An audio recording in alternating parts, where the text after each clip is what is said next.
નમસ્કાર, જીએસટીવીમાં આપની સાથે હું છું આરતી। હાલ એક મહત્વના સમાચાર સામે નજર કરીશું। તો વડોદરાના ભાયલી દુષ્કર્મ કેસમાં પોલીસને સફળતા મળી છે। વડોદરામાં જે દુષ્કર્મની ઘટના બની હતી તેમાં પોલીસને સફળતા મળી। વડોદરા શહેર ક્રાઇમ બ્રાન્ચે 5 લોકોની અટકાયત કરી હોવાનું સામે આવ્યું છે। સૂત્રો તરફથી સમગ્ર માહિતી મળી હતી।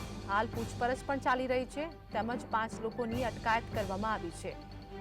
બપોર બાદ આરોપીઓ અંગે ખુલાસો પણ થઈ શકે છે। વડોદરાની આ ઘટના દુષ્કર્મની આ ઘટના જે બની હતી જેમાં વડોદરાના ભાયલી દુષ્કર્મ કેસમાં પોલીસને સફળતા મળી છે। સંવાદદાતા રૂપેશ અમારી સાથે જોડાઈ ગયા છે। રૂપેશ, વડોદરામાં દુષ્કર્મની જે ઘટના બની હતી તેમાં પોલીસને સફળતા મળી, શું વધુ અપડેટ? ચોક્કસ આજે વડોદરા તાલુકાની હદ જે છે ત્યાં આગળ ભાયલીમાં ઘટના બની હતી કે વિદ્યાર્થીની સાથે ગેંગરેપનો બનાવ બન્યો હતો। 5 લોકો સંડોવાયેલા હોવાની પ્રાથમિક પોલીસને બાતમી મળી હતી।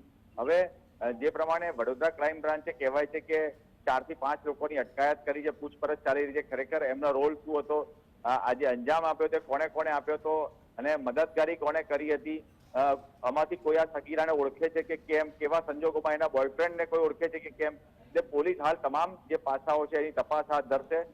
સૌથી મહત્વપૂર્ણ વાત એ છે કે ખુદ અમદાવાદ ક્રાઇમ બ્રાન્ચને પણ આ મામલે જોડવામાં આવી હતી, ત્યારે સંયુક્તપણે આ જે પ્રયાસો હતા એ સંયુક્તપણેના જે પ્રયાસોને લઈને જ કદાચ સફળતા મળી હોવાની ચર્ચાઈ રહ્યું છે। જો કે આ સૂત્ર દ્વારા મળતી માહિતી મળી રહી છે કે આ લોકોની અટકાયત થઈ છે। વધુ માહિતીઓ જે છે એ તો બપોર પછી જ ખબર પડી શકે તેમ છે। જી રૂપેશ, માહિતી બદલ આપનો આભાર।